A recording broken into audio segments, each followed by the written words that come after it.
Hello and welcome back to Berserker, and we're gonna be attempting to persuade this guy who has the reputation of being dishonorable in every single way possible, and we're gonna see how it goes, because obviously I've received word that generally personalities of the lords don't really make that much difference in terms of how they defect and so on and so forth, and it's more just a case of how they react to certain other, well, situations, I guess.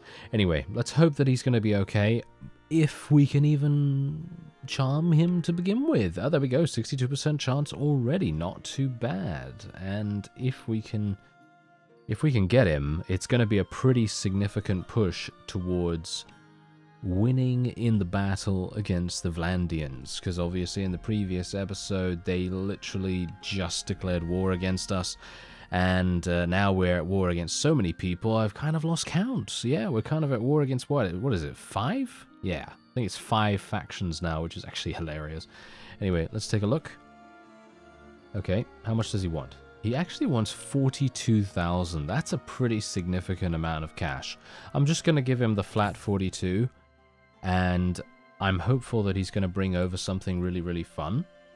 Yeah, he brings over Hongard Castle, Talavel Castle, and that's it? Really? That is it? Okay. I was actually hoping that he would have something else. I was actually hoping that he'd have a town or something like that, but yeah, apparently he doesn't. Okay, well, I guess that's okay. I guess that's fine. Not really much I can do about that after all right now, but we did get a vassal, and he's going to help us out for however long. I really don't know whether he's going to leave us really soon or not, but hopefully he won't. I think Ortysia is probably going to come under siege relatively soon as well, and now the reason why I may think that is because, yep, there's Ortysia coming under siege, but yes, the reason why I think that is because I actually already played through this part, not through the part that I actually persuaded Mr. Vartin to join us, because I was thinking to myself, oh, well, let's just try and, you know, persuade him this time, but I actually was playing off screen, and I attempted to change my troops, you see, because obviously I was talking with you about that in previous episodes, and I was thinking about changing my noble super bears into archers, and I can't do it. Yeah, I can't do it. I've tried a multiple amount of times, multiple times, blah, blah, blah. Yes, if I could speak English, then that would be great. But yes, the point is, I have tried, and what happens is I am capable of changing their loadout, but as soon as I move any distance away from, well, where I changed it, about maybe 2 minutes later, it pretty much just crashes. And that's it. And there's not much I can do about that. Unfortunately, Ortysia has now just been taken. I gotta say, I'm kind of annoyed about this, because I was literally 1 second away from doing it. And if Ortysia had not stopped me from moving away from there, because obviously I wanted to try and stop her from doing battle against the castle that we've just taken. So I was wanting to eliminate her very quickly, because obviously that castle has very little garrison. But if she had not been there, I would have been able to make my way over to Ortysia and indeed take it without too many difficulties. But I suppose what I'm trying to say about the whole loadout thing is that I don't think after you have these units available, so if I were to get every single unit that is currently in the game, and I'm talking about noble super bears here, if I were to get every single noble super bear available that is in the game right now, in other words, in all of my garrisons, all of my vassals and things like that, if I were to get all of those, and I were to then disband them and just make them go away, then I could probably do it, because that's the thing about mods that incorporate or indeed implement new unit types. They always have the caveat where if you want to remove them, or if you want to change something about the troops, it's usually not going to work out too well, and it's going to result in, well, this. It's going to result in what's happening to me right now, where basically if I try to remove anything, or change something, it crashes straight away. So I'm kind of sad about that, but I kind of understand why that's happening, so I guess it's not too bad. But yeah, it's kind of unfortunate because I really wanted to see how we would do with archers, but I guess that just says to me, hey, maybe think about it in the future, you know what I mean? Maybe think about how I can do that in the future. So if I do use the mod again, which I think I probably will at some point, it is an extremely cool mod, by the way. Don't let this put you off using My Little Warband, because it is one of the best mods that I've seen Bannerlord actually have, because it does allow you to have your very own custom troop trees. And I mean, literally, Warband, that took a while. It took a while to get custom troops in there, in my opinion. I think, what was the first mod to do that in Warband? Was that Prophecy of Pendor? It might have been Prophecy of Pendor, because Prophecy of Pendor allowed you to have Knighthood Order units, and while the customization was not as extensive as you might expect, they did allow you to basically equip whatever you wanted on your units, but you couldn't do the same kind of thing as you could here, where you could customize their stats completely and all that stuff. You could increase their stats in Prophecy of Pendor, but that was it. But they can become extremely powerful in Prophecy of Pendor, and it's the same thing kind of happening here, but I'm talking crazy levels of power in Pendor, because you can gain these items called Qualis gems through magical means, you know, by defeating extremely powerful parties on the world map, and then these parties can have a chance to drop a Qualis gem, and then you can use that Qualis gem to power up your Knighthood Order. And that would be the thing, you know, that would be the thing that you'd do to gain more power against harder and harder opponents as the game and the campaign went on. And in this, it's a little bit more standardized, but it gives you so much more customization. It's just unfortunate that I wasn't able to change their loadout now. So yeah, it's going to be one of those things where we're just going to have to make do with what we have until the end of the campaign, whenever we decide that is, obviously, because I still think that we have a, I mean, that's the thing. Usually in the past, I've ended series when it looks as though we are 100% going to sweep across the entire map without too many difficulties, and that's it. You know, we would just sweep across the map, and that's all that would happen. And so I'm kind of thinking, is that how it is right now? Is that how it is right now? I don't think so, but I don't know. It feels like I can lose these fights, but it also feels quite simple to win. So I'm not entirely sure. I'm not entirely sure. Anyway, let's see what I can do about going in here. We're gonna just take Ortysia really, really fast. I think what I'm gonna do is literally just go fast speed mode right here, because I don't think me going in here is really gonna be that exciting, because we've already seen that once before. So I'm just gonna let my forces do their own thing, and I'll see you afterwards. Alright, so they were able to win the battle. It literally took a grand total of 3 minutes and 37 seconds, as you can see right there. Pretty fast, right? Unfortunately, 11 did manage to make it to the keep, but a nice little simple auto-resolve will deal with that. And we're now able to take all of the prisoners as well, which is really nice. And bear in mind that I have 230,000 gold. That's it. I just have 230,000 gold, which is really bad. So I'm going to see what I can do about that in just a moment by going into the marketplace. They have 72,000. That's great. Let's sell a bunch of this. Let's try and sell this as well. There we go. There's another 69,000. That's pretty decent. And Ortysia is now ours once again. Okay. So now we need to make a decision about what we do, because that's the thing. I don't really know where to go, because on the one hand, I think it would be quite cool to go to Garontor Castle and then to head into Vlandian territory. I actually would like, if at all possible, to make peace with some people. If I can make peace with some people, then that's obviously going to make everything much easier. So I'm thinking Western Empire.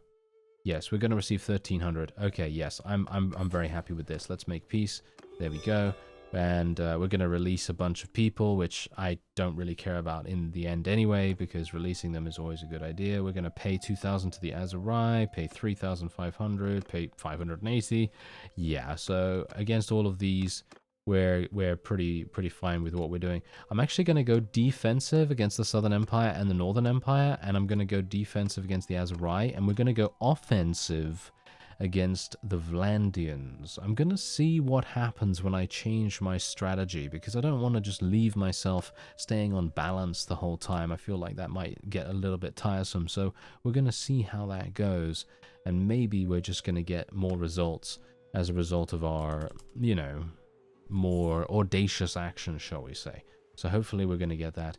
Otherwise, I'm hopeful that Ortysia will also receive a number of, you know, a little bit of gold here and there. I mean, there's 29,000 here now, so I can sell some more things, gain some more cash. This is where I really wish that marketplaces had more money. And there are mods that do that as well, by the way, but generally I tend not to install those because it kind of tempts me a little bit too much to rely on smithing for money generation. Because if, let's say that every single marketplace has 500,000 or whatever, I could literally just create, I don't know, 10 swords or something, and then I'm going to be completely fine. I mean, you can see here, look at these swords that I crafted ages ago, and you can see exactly why these things are so expensive and so easy to make as well. They are very easy to make and very, very cheap. Very cheap too. So anyway, let's just get that done. There we go. Okay, so they really did not have a huge amount there, did they? No, they didn't. That is not particularly good. Oh, there's Fafan's army and Oleg's army. I'm very surprised that they're both over here. Okay, and there is whose army? Razana's army. Oh yeah, that actually reminds me. We should go and speak to Saruk. I'm still attempting to speak to Saruk. It's actually hilarious how much I'm speaking to this guy. He must think that we, you know, really like him or something, but no, it is not. Not that, no. Okay, wait a minute. Oh, she really wait a minute. Is she part of his... Yes, she is part of his clan, so that's the reason why that makes a difference. I'm just going to send them in as an auto-resolve right there, just gain a little bit of relation as a result of that too. We've got some more prisoners. Bear in mind that prisoners are basically an unlimited source of money as well. So if you can get a huge amount of prisoners, you're always going to be able to go into the tavern and sell them straight away for a decent amount of cash. It doesn't matter how many pieces of gold the marketplace has, because you can literally just continue selling them to the tavern. And they have an unlimited amount. At least that is my understanding. I really don't want to go in here at night time, so I'm actually just going to wait a little bit. Ah, Saruk, hello there. I would like to speak to you, sir. Can you please... Ah, you're still in an army for some reason. Why is his cohesion never going down? I really have no idea. Okay, these guys are going to try and do a siege. This is not really going to work for them because, as you can see, we have someone going in there. I'm going to try and help out Mr. Melidir, and we're going to do this manually because the combat strength is a little bit too close for my liking. So we're just going to do this and then see what else is up afterwards. I'm thinking, yeah, I think the Aserai might be a little bit too far, and that's the reason why it would probably not be too advisable to make our way in there, even though taking Aserai territory is, in my opinion, a lot more secure than taking Vlandian territory, because obviously the Aserai are, again, so far away from anyone else that it's probably going to make things a little easier in dealing with larger armies. Because if these large armies make their way down to the desert lands of Aserai territory, then their cohesion is also going to go down, their food is also going to go down, and it's going to make things very difficult for them. But the way it is right now, I don't know. I don't think I want to fight the Aserai. I think they're quite strong right now, and it would be a much better idea, at least in my opinion, to try and take Vlandian territory, because they're the ones that are generally going to be maybe more difficult than the Aserai, but I think we have a better opportunity to deal with them at the moment. Maybe that's Maybe that's my thought process that I'm trying to get across here. Anyway, I'm going to see if I can do some damage with these. Oh, nice. We took out one of those banner knights. That's great. Oh, nice headshot there, too. Fantastic. Oh, look at that guy. He's going flying. He's going flying. That is hilarious. Oh, I really wanted to hit that guy. Anyone? Anyone want a piece of me? You want a piece of me?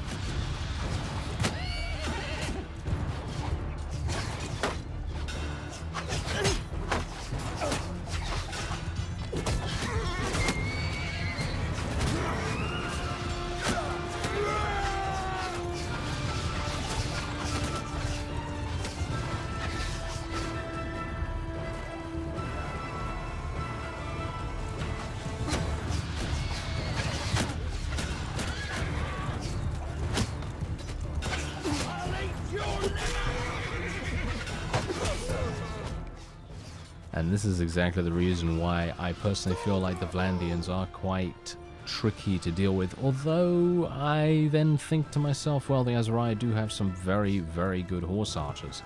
And the horse archers are obviously, as you know, they can be very good. They can be very good at what they do, and they are certainly not someone that you want to be trifling with for far too long, because they will win in prolonged engagements. They will win. It is just a matter of time, because as long as they have arrows and as long as they have a suitable amount of them, they will pretty much always achieve victory in whatever they do, because they just have the mobility. I'm gonna die here, actually.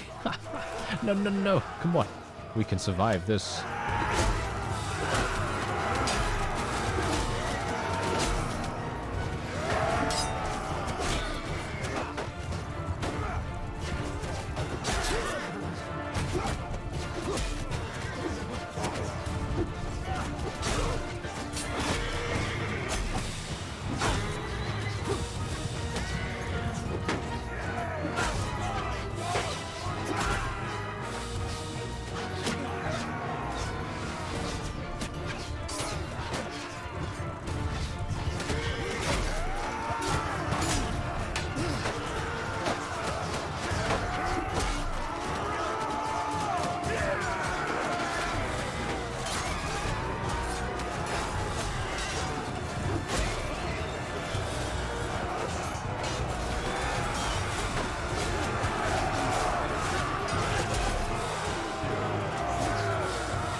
Ooh, okay, I was a little bit worried there for a second. I was at 26 HP.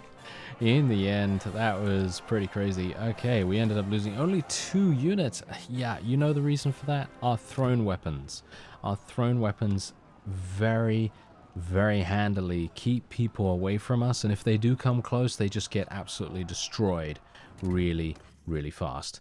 So that can really make a huge difference. Anyway, there we go. We're going to take another 230 prisoners, massive amounts of loot thanks to roguery skill, and then I can go straight back into Ortysia right here and sell these for 55,000 no less, which is, wow.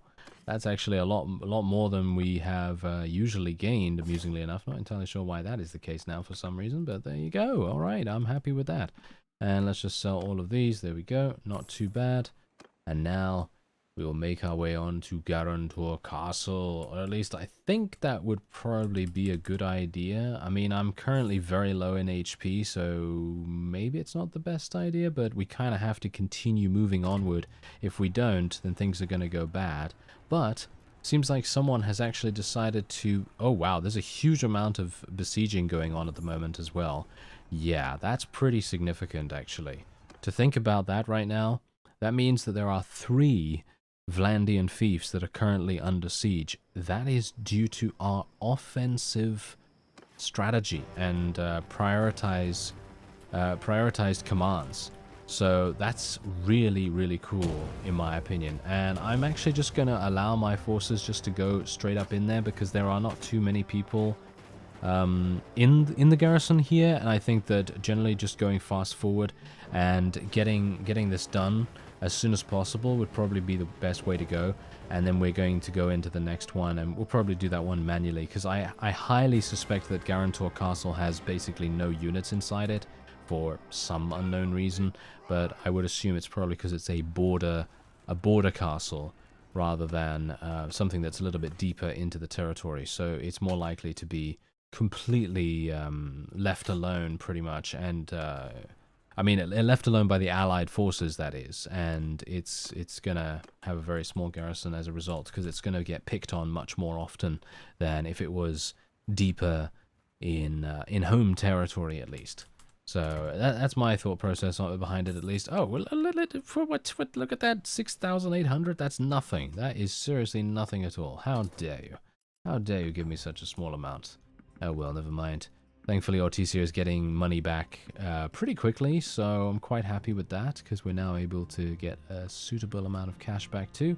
And I'm slowly making my way back up with money, but obviously I'm going to need to continue to try to persuade people as best as I can. So let me see, are there any other people that I can potentially persuade? This guy? Yes, I can finally send a messenger to this guy. He seems to have gotten back on his feet. This guy's the leader of the Northern Empire, so obviously I won't be able to do anything there. This guy I might be able to send a messenger to as well. Yeah, there we go. Let's try these two, and then we'll see what happens. Thractorae Castle, I should probably go over there and see what I can do about that. Okay, so there's the first guy. He's from the Western Empire. Unfortunately, he's not going to bring any fiefs, but that's probably only because the Western Empire has a very small amount of territory at the moment. Wow, this guy really likes us a lot, as you can see right here. He has plus 26 relation with us, and we are getting successes all across the board. This is going to be very, very simple for us to get him to join us, which is always really nice, because that means I will be able to give him a wonderful fief. He wants 100 and what? He wants 110,000. Oh, I see why. He has a tier 6 clan. And he also has... He has Vostrum? He owns Vostrum. Okay, that's actually hilarious. Okay, let's give him 110,000 then. He's not going to bring Vostrum to us, by the way. He's not going to bring it. But do I care? Not really. Because I personally feel like getting good vassals is more valuable than one fief, in my opinion. So now we're going to give him something else as well. We're going to give him something like Poros, I guess. Something like Poros would probably be a good idea. So let's do that. They all have 2. This guy only has 1. Why does he only have 1? Are you serious? Oh, well, there are no castles that we could potentially give him, so I guess they're fine. I mean, they've got a town. That's kind of pretty good, right? Isn't that good? And now we can, now we can speak to Saratus as well. So let's have a look. What do you think of your ruler? Oh, there we go. We get another critical success 100%er right there, which is really good. Now, oh wow, 62%. The 62% chances have been very, very kind to me recently. Wow, and the 26% chance apparently is very kind as well. Very strange. And we are able to get him for 24,000. I'm happy with that. Let's get him. All right. Very nice indeed. Okay, so now I can actually give him some stuff as well. So let's do that. Let's give him something. We could give him Phykeon. Yeah, I'm thinking Phykeon seems good to me. Let's do that. There we go. And now we can take Thractorae Castle. Only 207 in here as well. What's going on with all their garrisons? Their garrisons seem extremely weak for some reason. And as you can see, look at this. Fafan is attempting to take Lanarkhen Castle, and Oleg, I believe... Oh, he's running! He's running from Lucan's party. So Lucan must be running around with a very strong party at the moment. That is kind of strange. And, well, I guess kind of frightening in many respects, because Oleg usually has a pretty strong army. He has about 500 units, and as you can see, he has literally just been defeated. That is not good at all. That is really not good. So we're going to have to see what we can do about that. But otherwise, we're going to speed things up here. I am going to go in manually this time. And we're just going to speed things up, and I'll go in through one of the ladders or something like that. Oh, what is going on here? Oh, hello. Seems like I almost went through the wall right there. Oh, it's one of these. Oh, I actually like these a lot. Yeah, I like these a great deal. These are really, really fun sieges when you can go all the way to the side here, and there's a very small little wall that you can go over. I like this a lot. I think this is one of the more fun entry points to some of the sieges. They really have a lot of... they remind me of Gecko Kujo from Warband. If you know Gecko Kujo, then props to you, because that is an absolutely fantastic Warband mod. And it kind of, I think at least, it revolutionized the whole, you know, fighting through a town gameplay at the time when sieges in Warband were very straightforward and were basically just, build these ladders and then fight over the ladders for 15 minutes. You know, that sort of thing. So, yeah, it was really nice to actually see something a little bit different. And Gecko Kujo was one of the first, if not the first, to do that. And now let me see if I can maybe survive. This might be bad.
Well, I was actually waiting for some enemies to come over here, but apparently they are all getting hunted down somewhere else. Oh, okay, well, whatever the case, let's just zoom.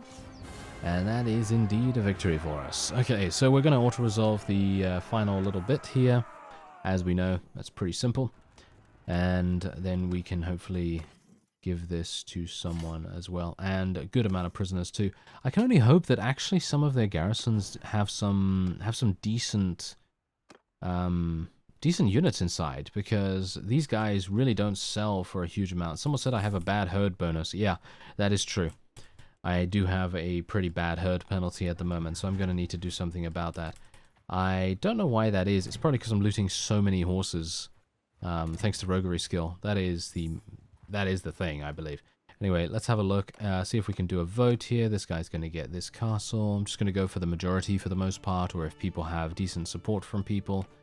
And we're going to continue to give people fiefs when and if we can get them. There we go. Alright, what did I want to do? Oh yeah, I wanted to sell some horses, didn't I? Okay, so let's sell some horses. What do we have? Oh, look at this. Huge amounts of Imperial charges. That's the main reason why we're having difficulties. So let's sell a whole bunch of them. Yeah, I still have a massive herd penalty. I can't really do much more than this without wasting money, so I guess I'm just going to have to do that. Yeah, that's the reason why we're moving so slowly, by the way.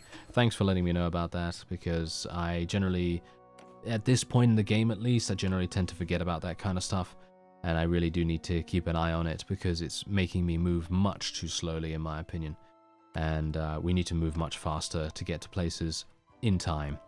Anyway, let's take a look at the diplomacy screen real quick, because I'm thinking that maybe it would be... what? The Vlandians want to have peace, but we have 0 support for that, so that's not going to work.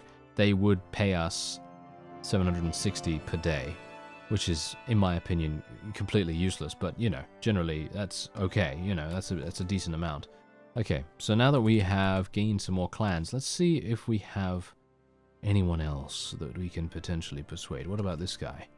Yes, we might be able to persuade him. He is the head of his clan as well. So let's see. Let's see what happens. Usank Castle has 272. I'm actually just going to go over to Charas because I'm thinking maybe it would be a good idea to just leapfrog one of the fiefs and just take a town or something like that. What do you think of your liege? Oh wow, he also wants to leave. I mean, generally this isn't this a Western Empire? I think this is a Western Empire guy.